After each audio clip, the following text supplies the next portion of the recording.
আসসালামু আলাইকুম everyone, welcome back to my channel.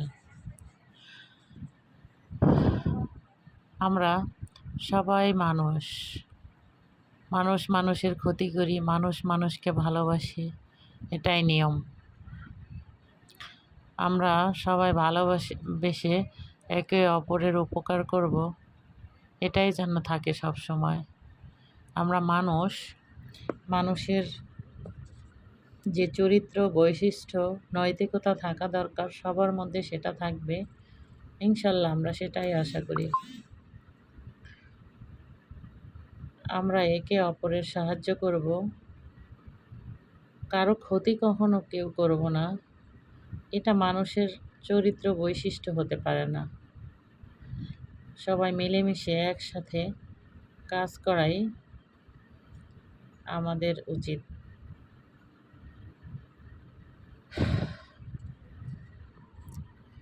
তবে কাছের মানুষ হোক, দূরের মানুষ হোক, টাকা মানুষকে অনেক হিংস্র করে দেয়। দেখবেন একজন অনেক বেশি উপার্জন করে, সে যখন বেশি উপার্জন করে সে তখন অনেক বেশি খরচ করে। আবার সে যখন কম উপার্জন করে তখন সে কম খরচ করতে পারে না। টাকা তরল পদার্থ। টাকার যখন যার কাছে থাকবে তার কথা বলবে। টাকা থাকলে আপনি অনেক সম্মানিত, টাকা না থাকলে আপনি অনেক অবহেলিত। এটাই আমাদের সমাজে চলে আসছে। আজ আপনার টাকা নেই, আপনার মান সম্মান ইজ্জত কিছুই নেই। আপনাকে কেউ ডাক দিবে না, কেউ দাম দিবে না, কেউ কথা বলবে না। আপনার টাকা আছে, আপনার মূল্য বেড়ে যাবে। আপনার সন্তান সন্ততি আত্মীয় স্বজন সবার কাছে টাকাই মুখ্য। আমাদের দেশে একটা কথা বলে, তেলা মাথায় তেল দেয় সবাই।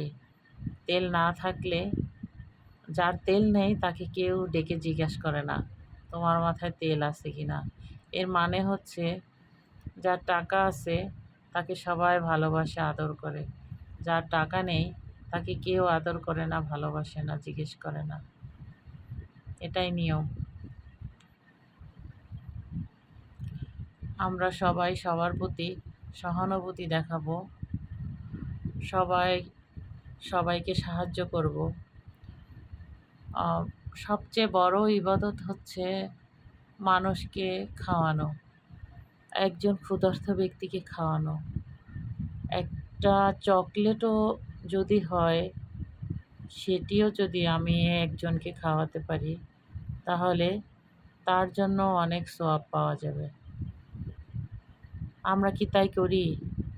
কোনো ক্ষুধার্ত ব্যক্তিকে আমরা কি প্রতিদিন খাওয়াই? যদি খাওয়াতে পারি তাহলে অনেক সওয়াব পাবো এবং আমার অনেক ভালো হবে। আমি চাই প্রতিদিন কোনো ক্ষুধার্ত ব্যক্তিকে খাওয়াতে, যাতে আল্লাহ আমার ভালো করে, আমার রিজিকের অভাব না হয়। তাই সবার প্রতি অনুরোধ, যাতে সবাই সবাইকে সাহায্য সহযোগিতা ও সহানুভূতি দেখাতে পারি, ক্ষুধার্ত ব্যক্তিকে খাবার খাওয়াতে পারি। প্রতিদিন একজন ক্ষুধার্ত ব্যক্তিকে খাবার খাওয়ানো অনেক সওয়াবের কাজ। এটাই আল্লাহ যেন এরকম তৌফিক দান করেন, যেন একজন ক্ষুধার্ত ব্যক্তিকে অন্তত একটু খাবার তুলে দিতে পারি। আমার খুব আশা যেন আল্লাহ এমন কবুল করেন যেন ক্ষুধার্ত ব্যক্তিদের মুখে খাবার তুলে দিতে পারি। আল্লাহর কাছে এটাই আমার আশা, অনুরোধ। আল্লাহর কাছে এটাই আমি চাই যেন আল্লাহ আমার মনের আশা পূরণ করেন। এটাই আমার আশা। ক্ষুধার্ত ব্যক্তিকে খাবার খাওয়ানো আমার খুব ইচ্ছা। সবাই ভালো থাকবেন। আসসালামু আলাইকুম।